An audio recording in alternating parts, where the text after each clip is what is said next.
बातमी राजकीय वर्तुळातूनच उदय सामंत यांनी अंबादास दानवेंवरती टीका केल्याचं पाहायला मिळालं। इतके का जळता? आधी 2029ला निवडून या, मग टीका करा। दानवे यांनी उदय सामंत यांच्यावर विमान प्रवासावरून टीका केली। दानवे माझ्यासोबत येणार असतील तर त्यांनाही विमानातून नेत जाईन असं सामंत म्हणाले। दानवेंना मी मांडीवरही बसवायला तयार असल्याचं सामंतांनी सांगितलंय। गणेश नाईकांवरही सामंत यांनी टीका केल्याचं यावेळी पाहायला मिळालं।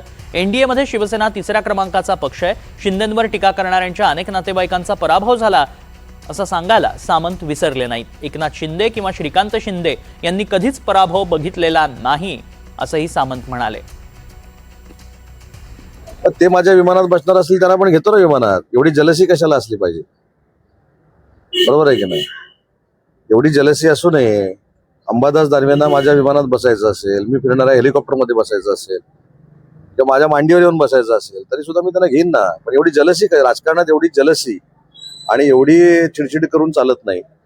जे तुम्हाला कोणी दिलं नाही ते एकनाथ शिंदे साहेबांच्या सहकार्याने मिळतंय आणि मग त्यांच्याच पक्षाच्या लोकांवर टीका करायची कशाला पाहिजे? त्याच्यामुळे अंबादास दानवे साहेब माझे अतिशय जवळचे मित्र आहेत।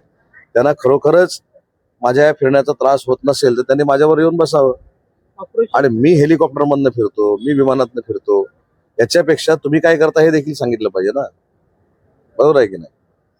त्याच्यामुळं काही लोकांना माझं फिरणं हे त्याचं जलसीमध्ये रूपांतर झालेलं आहे की हा एवढं कसं काय महाराष्ट्रामध्ये फिरतो, जिल्ह्यामध्ये का जातो, आपलं अस्तित्व नष्ट झालेलं आहे, ते अजून परत हा जाण्यानं नष्ट होईल, ही काही लोकांना म्हणजे भीती आहे।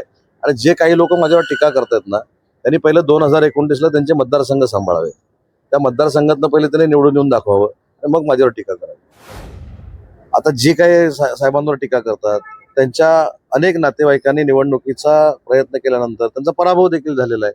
एकनाथ शिंदे साहेबांनी कधी पराभव बघितला नाही, श्रीकांत शिंदे साहेबांनी कधी पराभव बघितला नाही। त्याच्यामुळे जनतेनं स्वीकारलेलं आणि महाराष्ट्रानं स्वीकारलेलं आणि देशानं स्वीकारलेलं नेतृत्व एकनाथ शिंदे साहेबांचं आहे। त्यामुळे जिल्ह्यातलं एखादं कुठचं तरी नेतृत्व शिंदे साहेबांवर टीका करतं म्हणजे त्यांच्या अस्तित्वाला धोका आहे असं जर कोणाला वाटत असेल हा बालिशपणा आहे।